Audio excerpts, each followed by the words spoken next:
Welcome students. Today we have to discuss Operation Blackboard. This scheme, Operation Blackboard, was launched in 1987 to improve facilities in schools by providing more teachers, rooms and teaching learning equipments. The Operation Blackboard scheme seeks to bring both quantitative and qualitative improvements in primary education. This scheme consists of following three components: provision of at least 2 teachers, as far as possible, one of them women in every primary school; providing at least 2 classrooms that are usable in all weathers with a deep veranda along with separate toilet facilities for boys and girls in each primary school; and providing teaching learning equipment to all primary schools. The scheme was implemented through the state governments with 100% assistance from central government towards the salary of additional teachers and teaching learning equipments.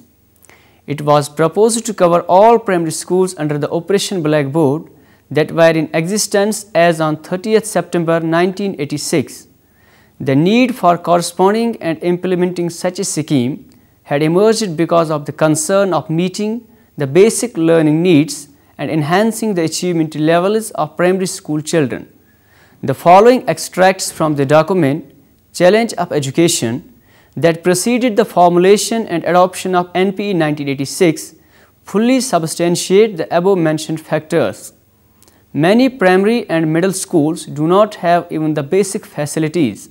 For instance, the 4th All India Educational Survey 1978 indicates that about 9% primary schools were without any building. Large number of such schools were in Punjab with a share of 20.8%, Bihar 18.5%, Uttar Pradesh 16.5% and Odisha 12.6%. Needless to say that in the absence of school building, many other amenities would also not be available in these schools. For example, at all India level, only 85.5% of primary schools had blackboards. Only 28% of schools had any kind of library facilities and 46.6% had playgrounds. In some states, even such basic amenities as drinking water were yet to be provided. For example, only 21% of rural primary schools in Madhya Pradesh had drinking water facilities. Generally, these deficiencies are accentuated in rural schools. As many as 89% of primary schools, 70% of middle, 27% of secondary and 10% of higher secondary schools in rural areas did not have sanitary facilities. For the implementation of the scheme, detailed guidelines were developed with reference to each component. Since it was not possible to provide the identified facilities to all schools at the same time owing to financial constraints, the implementation was phased out over a period of 3 years. During 1987-88, only 20% of community development blocks and municipal areas of all states and union territories were trained to be covered. Another 30% blocks and municipal areas were to be covered during 1988-89 and the remaining 50% during 1989-90. For the implementation of the scheme, responsibility is being shared by the central and state governments. Their roles with reference to each of the components were defined in detail in a brochure entitled The Scheme of Some of the Guidelines. The description of these guidelines is discussed under different headings like construction of buildings. Funds for construction of buildings have to be arranged by state governments for the schemes for which funds had already been provided by the 8th Finance Commission.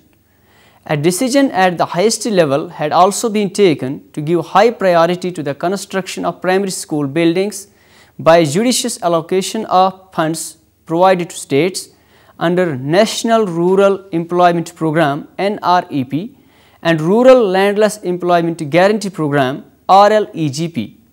The following clarifications had been made to the states regarding the construction of school buildings.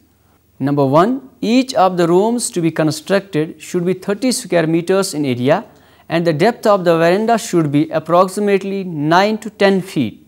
Even if there are 2 rooms in existence at present whose area is less than the recommended area, new rooms should be constructed. Number 2. Separate toilet for boys and girls must form a part of construction activity. Toilets should be constructed that they inculcate desired toilet habits among children. Number 3. The design of buildings should provide scope for expansion. Every effort should be made to utilize local materials to keep the cost low. The buildings should be adequate without being ostentatious and should merge with the environment. It should also be ensured that there is built-in space for storage of equipment. Well-plastered blackboards should also form a part of structure itself in the rooms as well as both ends of the veranda. Provision of a school teacher in single teacher schools.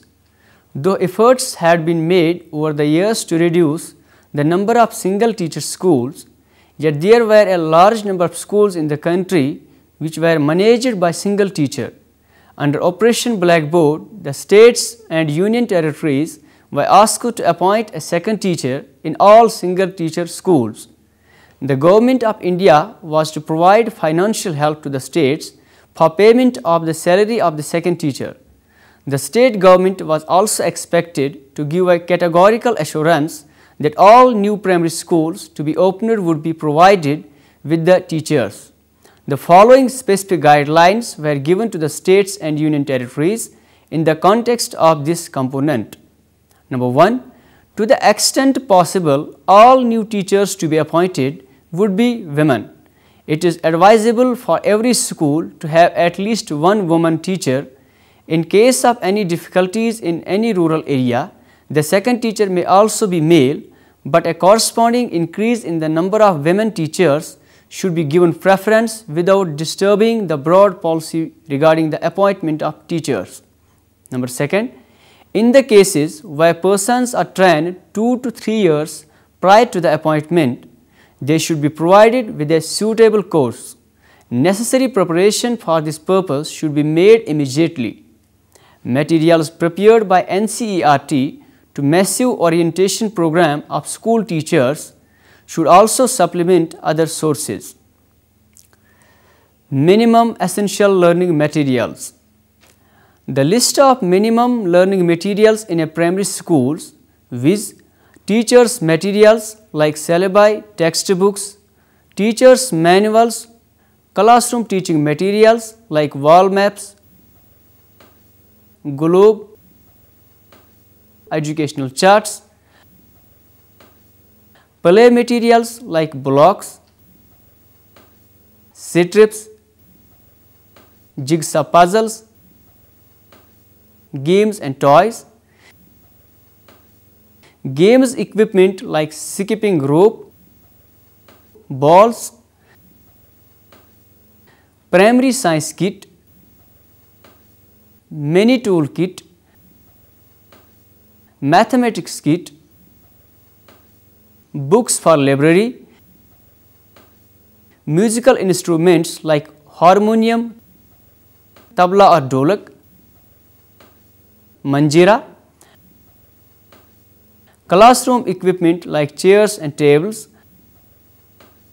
mats, boxes, blackboard, ruler board, chalk, duster, trash can, etc. was circulated to all concerned agencies. The state funds for purchase of these materials were to be provided by the central government on a 100% basis up to the end of the 7th 5-year plan. The liability thereafter was to be transferred to the state governments. With reference to the implementation of this component, the following guidelines had been developed for the states and union territories. The material purchased under Operation Blackboard should be of good quality. Norms and specifications in respect of each item have been worked out by NCERT and printed in the book entitled Operation Blackboard: Essential Facilities at Primary Stage, Norms and Specifications. This book has been developed in collaboration with Bureau of Indian Standards and has been circulated to all states and union territories. Ministry of Human Resource Development, in collaboration with NCERT and the Bureau of Indian Standards, has taken steps to work out unit costs of standard quality material which may be applicable in practically all parts of the country. By and large, central assistance under the scheme will be restricted to the unit cost, and the state government is expected to adjust its estimates within these limits. Work experience programs in primary schools and secondary schools should be modified to manufacture as many items required under Operation Blackboard as possible. Even polytechnics and ITIs should be encouraged to set up manufacturing units as envisaged under the Earn While You Learn project.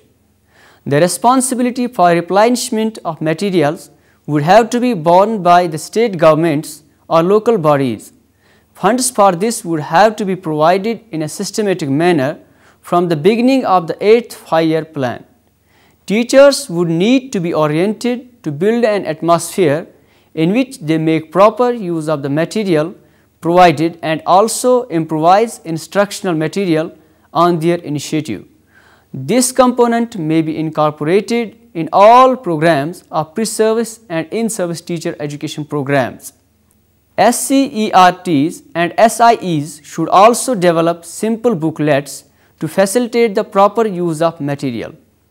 During 1991 and 92, evaluation studies were undertaken by NCERT and 4 other external agencies to study the impact of the scheme in the first phase in Andhra Pradesh, Gujarat, Himachal Pradesh and Madhya Pradesh.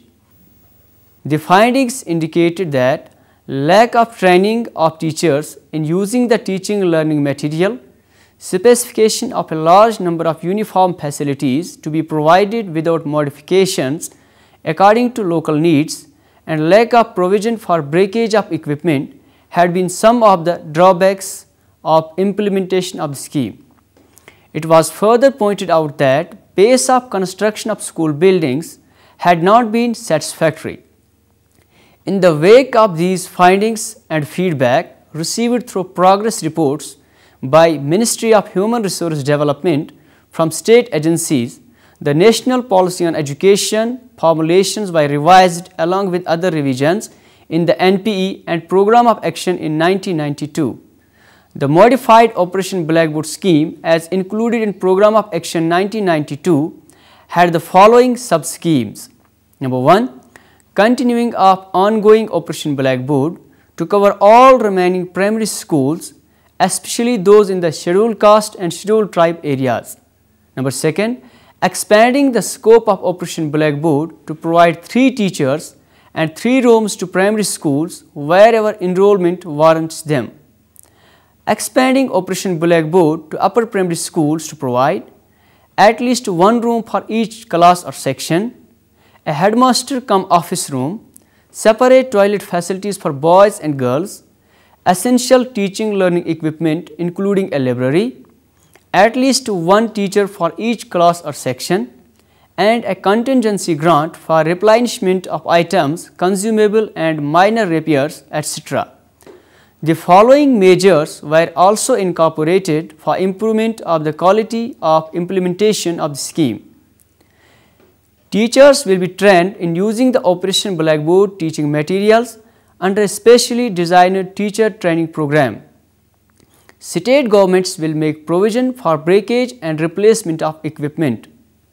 Enough flexibility will be provided for purchase of teaching learning materials to the curriculum and the local needs. At least 50% of teachers appointed will be women. This will have a positive impact on girls' enrollment and retention.